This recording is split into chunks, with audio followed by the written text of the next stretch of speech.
So what if everything you thought you knew about, like, pleasure and sexuality was?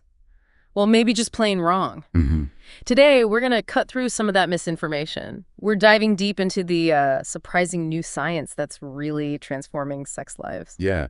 And our guide for this is the sex educator and author Emily Nagoski, specifically her fantastic book, Come As You Are. Right. And Nagoski, her whole journey into sex education, it started when she saw the impact it had, didn't it? Like actually seeing people change. Exactly.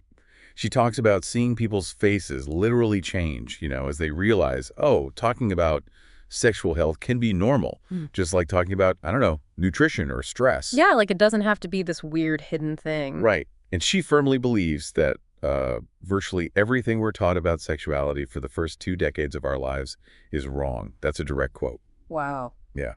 And her mission really is to help us all kind of unlearn that stuff and figure out what's actually true for us. And it goes beyond just personal stuff, too. She makes this really kind of bold claim. Oh, yeah. She says, a key part of world peace is sex education. World peace. Okay, that's big. It is big, but, as we get into her ideas, you start to see the logic, how understanding ourselves intimately can actually foster more empathy, more acceptance out in the world. Okay, I'm intrigued.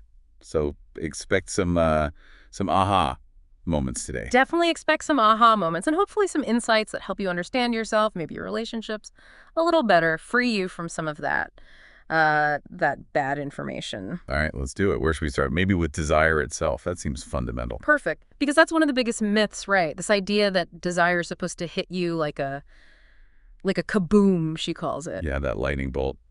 Spontaneous, just out of nowhere. And if it doesn't happen like that, well, you must be broken somehow. Exactly. That's the narrative. You either have it or you don't. And if you don't, oh boy, that can cause so much anxiety, right? In yourself, in relationships. Mm-hmm. But Nagoski makes it really clear. Yeah. Yes, spontaneous desire is a thing. It's normal. But responsive desire is just as normal and maybe even more common for a lot of folks. Responsive desire. Okay, so what does that look like? Well, it's desire that kind of wakes up in response to pleasure. Yeah. Or context. It builds as things unfold instead of just showing up beforehand. Okay. She uses this great metaphor from Christine Hyde, the party metaphor. Yeah. Think about it. Maybe you don't really feel like going to a party. You're tired, thinking about traffic, childcare, whatever. Yeah, the effort involved. Right. But you go anyway. And once you're there, you start talking to people. The music's good. You relax.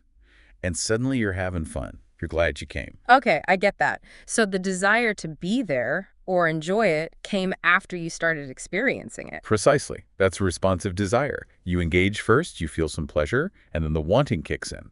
The desire for more of that good feeling. That makes so much sense. And it leads to that powerful idea from Peggy Kleinplatz, the sex therapist. Yes. No disorder of desire, only a disorder of pleasure.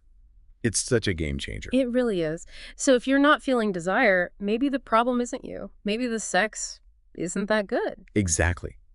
If the experiences are consistently, dismal or disappointing, why would your brain learn to want more? Mm-hmm. It's a perfectly logical response.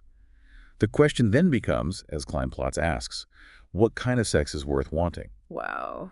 That just shifts everything. Okay, but what about people who do enjoy the sex they're having, but still struggle with that initial spark, that wanting part? Right. For that, Nagoski brings in Jack Panksepp's work on what he called primary process emotions. These are like super fundamental built-in emotional systems in our brains. Okay. And these systems heavily influence our behavior, including our capacity for desire. Panksepp mapped out these different emotional spaces in the brain. Spaces, like zones. Kinda, yeah. And some of these spaces are naturally right next door to the lust spaces, he puts it. Things like the seeking system, that's our curiosity, our drive to explore. Or the play system, that's about bonding, social connection, fun, even certain types of care, like feeling really safe and nurtured, can nudge us closer to that lust space. So if you're feeling those things, curious, playful, cared for, it's easier to feel desire. Makes sense, right? But contrast that with the aversive spaces, like fear, anxiety, stress, feeling overwhelmed, or rage, anger, frustration, maybe about something totally unrelated. Yeah, those feel like the opposite of desire. They're about as far away from your lust space as you can get, neurologically speaking. Yeah. So the goal isn't to like force yourself to feel desire when you're stressed or angry. Right. It's more about noticing, okay, I'm in a fear state right now, or I'm feeling frustrated, and then working to shift out of that towards those states that are more adjacent to connection and pleasure. Moving towards seeking or play or care instead of staying stuck in fear or anger. Exactly. And this idea flows perfectly into the next big concept, the dual control model. Ah, yes, the gas and brakes. Yeah. Developed by Eric Jansen and John Bancroft, this one is huge. It really is revolutionary. So imagine your brain have two independent systems for sexual response, a gas pedal and a brake pedal. The gas pedal is the accelerator, right? The sexual excitation system, or SES. That's the part of your brain constantly scanning everything, sight, sound, smells, thoughts, touch, anything potentially sex-related. And it sends turn-on signals. Looking for reasons to go. Yep. And then there's the brake, the sexual inhibition system, or SES. That's the off signal. And it's scanning for threats. Exactly. It notices all the reasons not to be turned on right now, stress, danger, distractions, bad timing, feeling self-conscious, anything your brain interprets as a reason to stop. Okay, gas and brakes. Simple enough. But Nagoski's big insight here is where most people get it wrong, right? Totally. Most advice out there focuses on pushing the accelerator harder. More stimulation, more novelty, turn up the gas. Yeah, add more stuff. But Nagoski says for most people struggling, the issue isn't too little gas. It's too much brake. Their foot is slammed down on the brake pedal. Ooh, Yeah. So you can be hitting the gas like crazy, but if the brakes are on full force. You're just grinding gears, going nowhere, feeling frustrated. It's inefficient, and it doesn't work well. That explains so much frustration people feel. So what are some common things that hit the brakes? You mentioned stress. Stress is a huge one. For so many people, just the background hum of everyday stress, work stress, family stress, it can absolutely slam the brakes on, as she puts it. And body image stuff. I imagine that's a big brake pedal. Oh, massive. Worrying about, the shape of your thigh or what my face looks like right now, that self-consciousness pulls you right out of the sensory experience and hits the brakes hard. Makes sense. And what about trauma? Yeah, that's a really important one. For survivors of sexual trauma, the brain can learn to pair sex-related cues with a feeling of threat, even danger. So the brakes get activated automatically, even if there is arousal present. Healing often involves gently rewiring those connections. That takes time and care. Absolutely. And even just, relationship stuff. Yeah. Unresolved conflicts, little frustrations that kind of chatter in your brain about something your partner did earlier. Yeah, the little annoyances. Those can all activate the brakes too, making it hard to feel close and connected. Nagoski says dealing with those issues actually frees up your brain's resources for intimacy. This model, it just feels so validating. Like when people hear this, the reaction is often just, why didn't anyone tell me this sooner? Exactly. It offers this incredible sense of freedom. It's like, oh, wait, I'm not broken. There's nothing fundamentally wrong with me. Right. It's just that my brakes are sensitive, or maybe there's a lot hitting my brakes right now. Precisely. You just need to understand your unique system, what hits your gas, what hits your brakes, and then work to create a context, an environment that allows your brain to feel safe enough to respond. Making lists, like she suggests, can be really helpful. Listing your personal accelerators and brakes, I like that. And that focus on context is key for everything, not just the brakes. Nagoski really hammers home that how we perceive any sensation depends hugely on the context. Both external context, like where you are, who you're with, and internal context, your mood, your stress level. Think about tickling. Sometimes it feels amazing, fun, connecting. Other times, the exact same touch feels irritating, annoying, maybe even violating. Right, or like spanking, same physical act, totally different experience depending on the mindset and the situation. Exactly. It's about how your brain is processing it. When you're feeling relaxed, safe, connected, what she calls a pro-social state, your brain dedicates resources to approach motivation, seeking pleasure. But when you're stressed or anxious, Then your brain shifts resources to threat motivation, looking out for danger, ready to avoid or defend. Pleasure just isn't the priority then. It's biologically harder to access. so it's less about finding the magic button and more about creating the right overall vibe internally and externally. That's a great way to put it, creating the right vibe. And, while research sometimes talks about gender differences, Nagoski really emphasizes that neurologically, men and women are much more the same than they are different. Individual variation is huge. Your unique brain wiring matters most. Which leads us naturally to communication, because how else do you figure out what works for your specific partner and yourself? But talking about sex, Oof. Yeah, it's often harder than actually having sex, right? Nagoski points this out. People find it easier to get naked physically than emotionally sometimes. Totally. There's so much fear. Fear of hurting feelings, fear of criticism, fear of sounding weird. hmm So her number one rule for communication, keep it positive. Focus on praise and positive things. Instead of, you never do X, try, I really love it when you do Y. Exactly. Talk about what does work, what feels good, what you're curious about exploring together. Frame it as a shared adventure, not a critique session. Build safety in the conversation itself. That makes sense. Build a safe context for talking, just like you need a safe context for intimacy. Precisely. And that safety needs to extend inwards, too. Self-compassion is critical. Yeah. She shares that really personal story about her mom's reaction to the word vagina. Yeah, when she was 11. And how that simple, probably unintentional reaction led Nagoski to subconsciously view her own genitals as like an enemy for years. Wow. Until she consciously realized it as an adult. Right, and that realization brought this wave of loving kindness and wanting forgiveness, not for her mom necessarily, but for herself, for carrying that negative message for so long.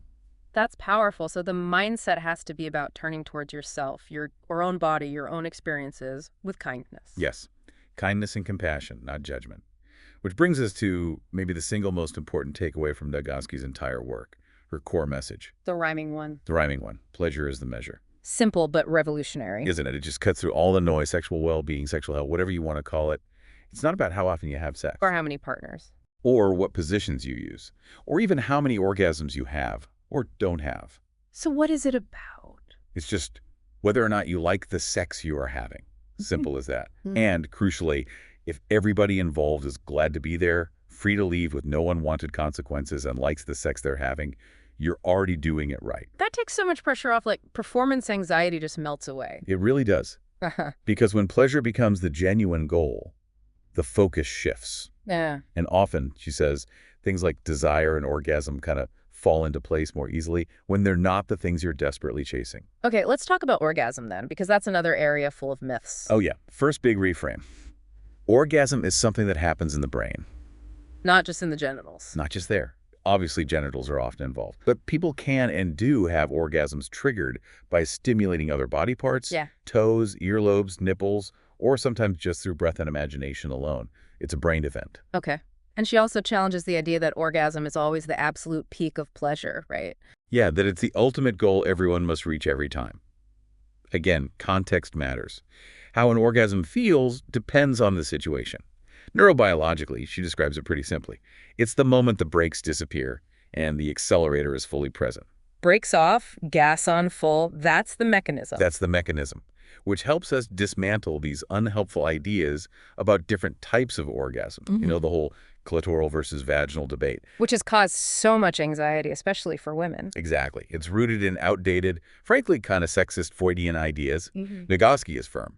An orgasm is an orgasm is an orgasm. The only thing that matters is whether you wanted and liked it.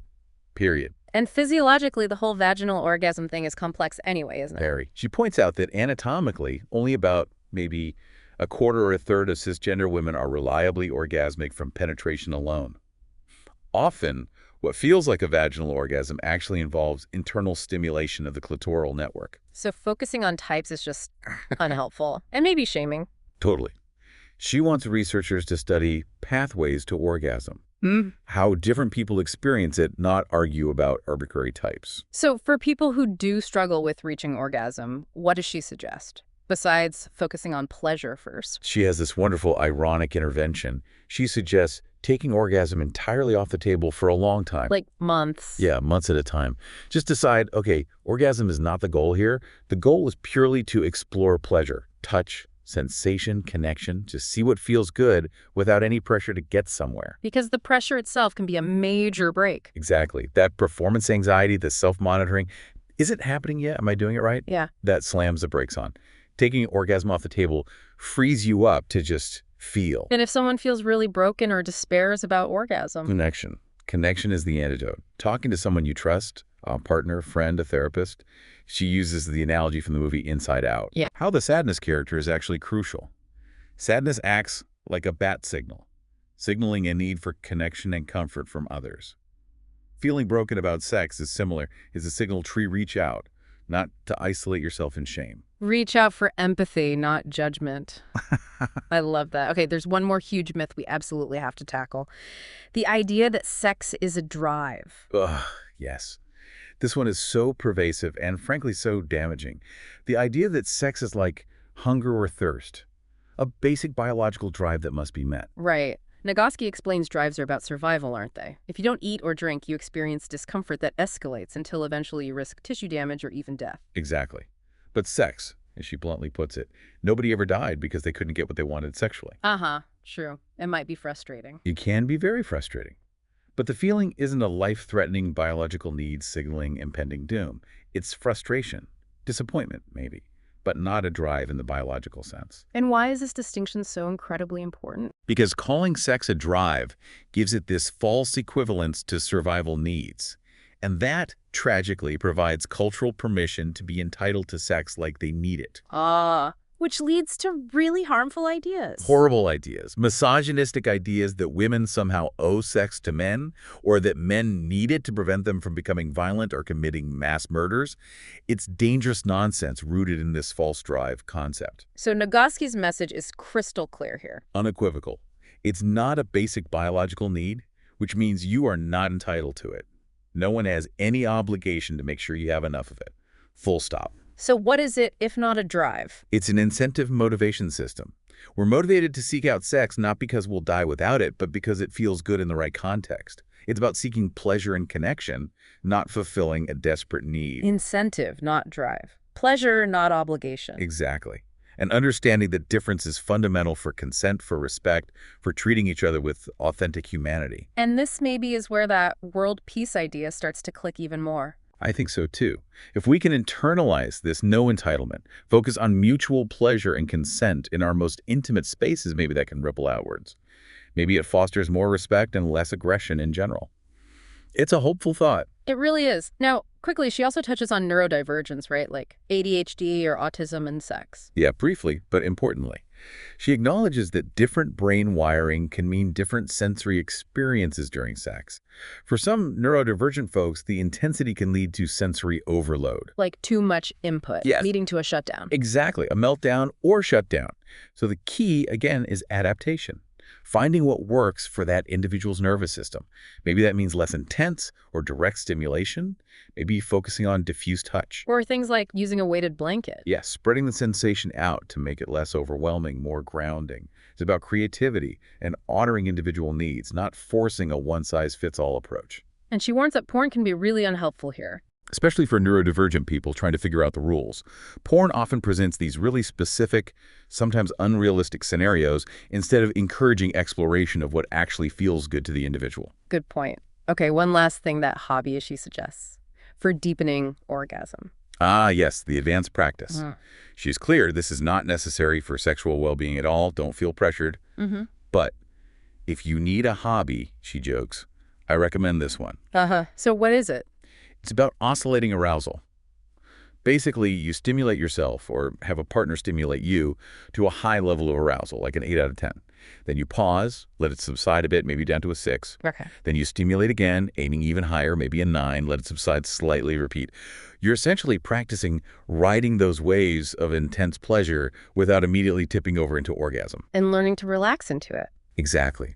Practicing softening muscles, staying present, allowing the intensity to build and sustain. It's kind of like mindfulness for your orgasmic potential, training your brain to handle higher levels of pleasure for longer. But again, strictly optional.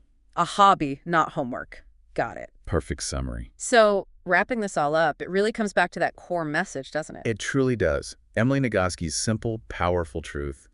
Pleasure is the measure. It's not about anyone else's standards, not about shoulds or supposed tos. It's simply, are you enjoying the sex you're having? And is everyone involved glad to be there? Free to leave? Liking the experience? If yes, you're doing it right. Full stop. So the final thought for you, listening, consider this. Nagoski argues that understanding sex as incentive motivation about pleasure, connection, consent, not drive or entitlement, is a key to world peace. It's a big thought. But imagine if we all really applied these principles. Understanding kindness, consent, prioritizing mutual pleasure in our most intimate connections. What kind of ripple effect could that have? Could it foster more empathy, more respect, more joy, not just in bedrooms, but in our homes, our communities, the wider world. Something to think about. Definitely. And we really encourage you, maybe take a few minutes after this, reflect on your own accelerators and brakes.